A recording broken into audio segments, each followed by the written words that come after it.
tall mocha Frappuccino. before you do espresso. Read our lips. The workers can't exist on only tips. Yeah! Can't exist on only tips. That was the message from the Seattle Labor Chorus outside a Starbucks there this morning.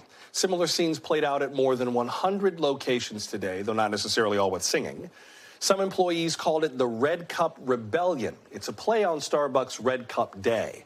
That's a yearly promotion where customers get a reusable cup with any purchase, and it's one of the company's biggest sales days of the year. Frustrated workers use the day to draw attention to their push for union contracts. It's the largest collective action we've seen yet from Starbucks Workers United. That effort began in Buffalo, New York, more than a year ago. Joining us now is Michelle Eisen, a spokesperson for Starbucks Workers United. She's a barista at that first organizing location in Buffalo. Ms. Eisen, welcome. Good to have you with us. Thank you so much. I'm very happy to be here. How did things go today? I know that Buffalo is expecting some horrible weather in the next day or so, but how was the turnout and what was the reaction like? Things went really, really well today. I was able to stand outside my store on Elmwood Avenue, the first in the country to unionize, and we shut the store down. We demanded that the company stop these unfair labor practices, that they fix the staffing in our stores, and that they come to the bargaining table in a meaningful way so we can start to negotiate this first contract. Talk about what's been going on in the immediate run-up to this day, this Red Cup Rebellion. Had there been talks with the company that had been going on? What was the prelude to all of this like? So the company has used every delay tactic in the book to prevent us from getting to the bargaining table and start hashing out this first collective bargaining agreement. We have, in the last few weeks, been able to get to the table in some form. But again, Starbucks has used that to twist the narrative and tell the public that they are actually bargaining these first contracts, when the reality is they're coming to the table because they need to fulfill a legal obligation to do so, but they still have no desire to sit down and actually have conversations with their hourly workers where we can start to solve some of the problems that have been plaguing these cafes for the last several years. What kinds of problems are you referring to? Give us a few examples. Today, we focused on short staffing, which has been prevalent in these cafes for a very long time. But on a day like this, a Red Cup Day, which is one of the most profitable days for the company, we are always notoriously understaffed on that day. We don't generally have enough product to meet the demand. It's a day that the company wants us to celebrate, and they promote in a way that, it's the kickoff to the holiday season. But for us baristas, it's one of the worst days of the year generally. It's a day that you get in there and have to make do with what they're giving you and just survive. And that's unacceptable. This is $1 billion corporation. They're bringing in billions of dollars off our labor. They can afford to give us a couple of extra bodies on the floor today, of all days.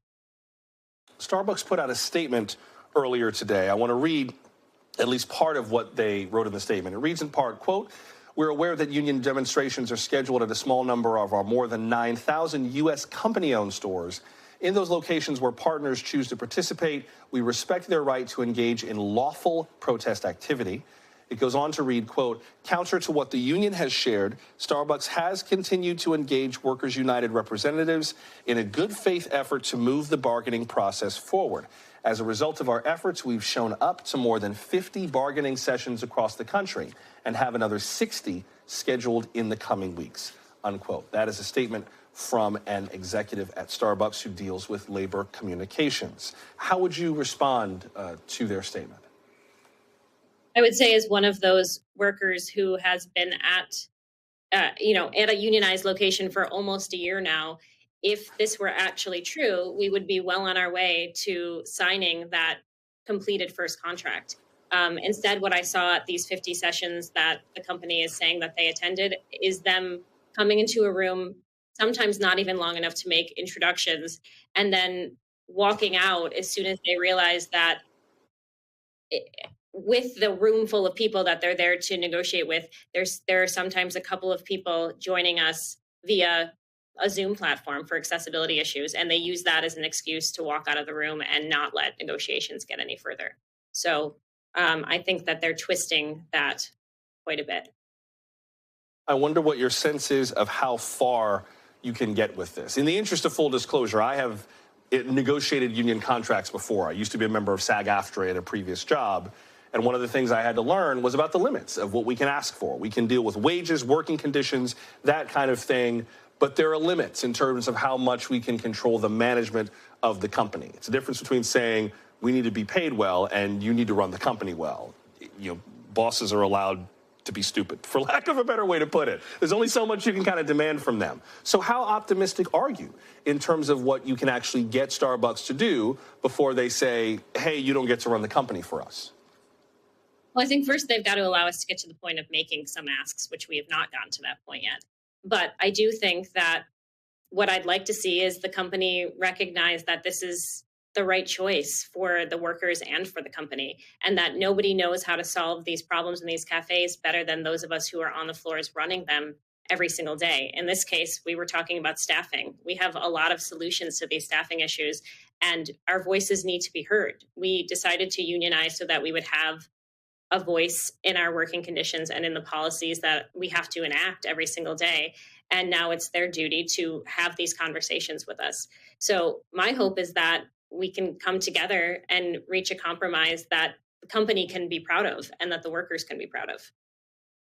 I know I got to let you go in a second, and I don't want you to negotiate in public, but what's at the top of the list of the things that you want to lay on the table next? If there was one thing that if you could just have a meeting about one thing right now, tonight, what would it be before we go? I think we need to have them acknowledge their workers' right to organize. So right to organize is at the top of this list. Right now, we've seen the company, the NLRB is alleging the company has well over 900 violations of U.S. labor law. This is a huge, huge problem. We cannot let billion-dollar companies and billionaires come in and railroad the American labor movement. We can't let them bully their workers into not allowing them to execute their right to organize. So that's at the top of our non-economic proposals, is recognizing our right to organize and allowing us to go forward and do that. Michelle Eisen of Starbucks Workers United, please stay safe from the storm coming to Buffalo, and I appreciate you making time. Thank you very much.